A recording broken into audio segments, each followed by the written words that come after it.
ಖುಷಿ ಅನ್ನೋದಕ್ಕಿಂತ ಹೆಚ್ಚಾಗಿ ನಮಗೆ ಮೈ ಜುಮ್ ಅಂತದೆ. ಯಾಕೆಂದರೆ ಇಬ್ಬರು ಸ್ಟಾರ್ಗಳೇ, ಇಬ್ಬರು ನಮ್ಮ ಥಿಯೇಟ್ರಿಗೆ ಇದೇ ಫಸ್ಟ್ ಟೈಮು ರಿಲೀಸ್ನಲ್ಲಿ ಅಣ್ಣವ್ರ ಬರ್ಡೇಗೆ ಆಗ್ತಾ ಇರೋದು. ಅದು ಇಬ್ಬರು ಇದನ್ನು ರಿಲೀಸ್ ಮಾಡ್ತಾ ಇರೋದು.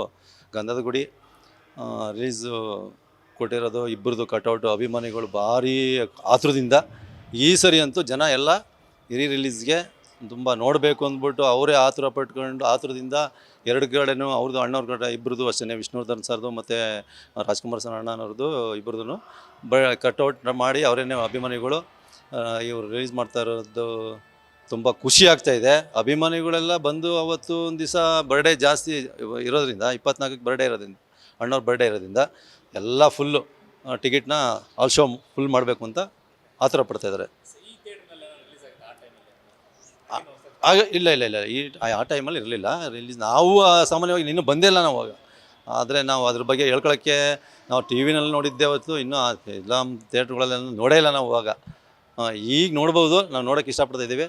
ಅಂದರೆ ಅಭಿಮಾನಿಗಳು ಅಷ್ಟೇ ಇದನ್ನು ಗಂಧದ ಗುಡಿ ನೋಡಬೇಕು ಅಂತ ಜನ ಎಷ್ಟೋ ಜನ ಆಗಲೇ ಒಂದು ವಾರದಲ್ಲಿ ನಾವು ಬ್ಯಾನರ್ ಹಾಕ್ಸಿರೋದ್ರಿಂದ, ಫ್ರಂಟ್ ಬ್ಯಾನರ್ ಇರೋದ್ರಿಂದ ಕಮಿಂಗು ಅಭಿಮಾನಿಗಳು ಇಷ್ಟಪಡ್ತಾಯಿದ್ದಾರೆ. ಎಷ್ಟೋ ಜನ ಬಂದು ಕೇಳ್ತಾ ಇದ್ದಾರೆ. ಅವತ್ತು ಏನು ಮಾಡ್ತಾರೆ ಅನ್ನೋದು ನಮಗೆ ಗೊತ್ತಿಲ್ಲ. ಈಗಾಗಲೇ ಕಟೌಟ್ ಹಾಕಬೇಕು ಅಂತ ಬಂದು ಅಭಿಮಾನಿಗಳು ಇದು ಮಾಡ್ತಾಯಿದ್ದಾರೆ.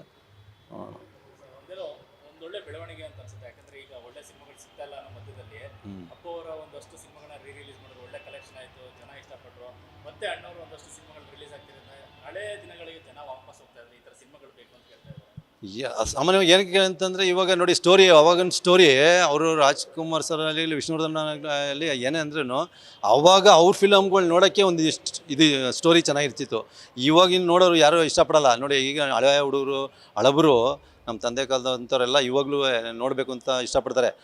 ಆ ಸ್ಟೋರಿ ಫಿಲಮ್ಗಳನ್ನ ಈಗಿರೋ ಹುಡುಗರು ನೋಡಿ ಇಷ್ಟಪಡ್ತಾರದೇ ಹೊರತು ಈಗಿನ ಫಿಲಮ್ಗಳನ್ನ ನೋಡಿ ಈಗ ಹೊಸ ಫಿಲಮ್ಗಳು ರಿಲೀಸ್ ಮಾಡ್ತಾಯಿದ್ದಾರೆ. ಅಪ್ಪು ಸರ್ದು ಇವಾಗ ರಿಲೀಸ್ ಮಾಡಿದ್ರು ಅಷ್ಟೇ, ಯಾವ ಫಿಲಮ್ ರಿಲೀಸ್ ಮಾಡಿದ್ರು ಅಪ್ಪು ಸರ್ದಲ್ಲಿ ರಿಲೀಸಲ್ಲಿ ನಮ್ಮಲ್ಲಿ ಎಲ್ಲ ಕಡೆ ಎಲ್ಲ ಫುಲ್ಲು ಹೌಸ್ಫುಲ್ ಆಗ್ತಾಯಿತ್ತು.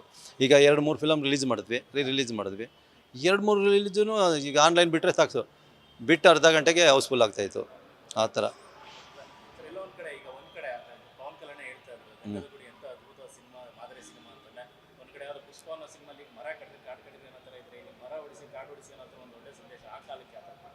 ಆ ಕಾಲಕ್ಕೆ ಅದೇ ಅಣ್ಣವ್ರದ್ದು ಯಾವಾಗಾದ್ರೂ ಅಷ್ಟೇ ಅಲ್ವಾ. ಅವ್ರದ್ದು ಮೊದಲೇ ಕಣ್ಣುದಾನ ಹೇಳ್ತಾ ಇದ್ರಲ್ಲ. ಈಗ ಮರ ಹೆಂಗೆ ಉಳಿಸಿ ಅಂತ ಹೇಳ್ತಾರೆ, ಹಂಗೆ ಅವರು ಲಾಸ್ಟಲ್ಲಿ ಹೋಗ್ಬೇಕಂದ್ರೆ ಅವರು ಕಣ್ಣು ದಾನ ಮಾಡಿ ಹೆಸರು ಉಳಿಸ್ಕೊಂಡು ಹೋದ್ರಲ್ಲ. ಈಗ ಎಲ್ಲ ಅಭಿಮಾನಿಗಳು ಅಷ್ಟೇ ಆ ದಾನ ಅನ್ನೋದ್ರಲ್ಲಿ ಈಗ ಮರ ಉಳಿಸಿ ಅನ್ನೋದಕ್ಕಿಂತ ಅದು ಹೆಸರು ಉಳಿಸೋದು, ಅದ್ರ ತಕ್ಕನಾಗೆ ಕಣ್ಣು ದಾನ ಮಾಡಿ ಅಂತ ಹೆಸರು ಬಿಟ್ಟೋಗಿದ್ದಾರೆ ನಮಗೆ.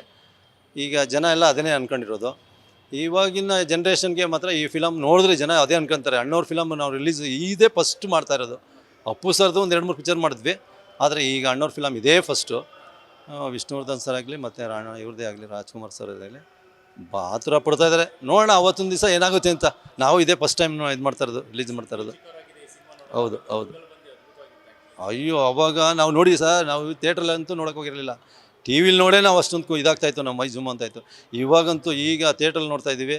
ನೋಡೋಣ ಹೇಗೆ ಪ್ರಿಂಟು ಚೆನ್ನಾಗಿರೋದೆ ಅಂತ. ಹೌದು, ಕಲ್ಲರ್ ಎಲ್ಲ ಚೆನ್ನಾಗಿರೋದನ್ನೇ ಮಾಡಿಸ್ಬೇಕು. ಈಗೆಲ್ಲ ಅವಾಗೆಲ್ಲ ರಿಲೀಸ್ಗೆ ನಾವೇನು ಮಾಡ್ತಾಯಿದ್ರು ಇದಿತ್ತು.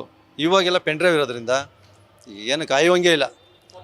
4K ನಮ್ಮದೇ ಫಸ್ಟು ಹೇಳ್ಕೋಬೇಕು ಅಂದರೆ ಬೆಂಗಳೂರಿಗೆ 2ನೇ ದಿನ ನಾವು ಆಂಧ್ರ 4K ಮಾಡಿಸಿದ್ದಾರೆ. ಇದೆ ಸರ್. ಯಾಕೆಂದರೆ ಜನ ಕೇಳ್ಕೊಂಡು ಹೋಗ್ತಾ ಇದ್ದಾರಲ್ಲ, ಕೇಳ್ಕೊಂಡು ಹೋಗ್ತಾ ಇರೋದನ್ನ ನೋಡ್ಬಿಟ್ಟೆ ನಾವು ಅಂದ್ಕೊಂಡಿದ್ದೀವಿ. ಜನ ಅವತ್ತು ಗ್ಯಾರಂಟಿ ಬರ್ಡೇಗೆ ಇದೇ ಫಸ್ಟು.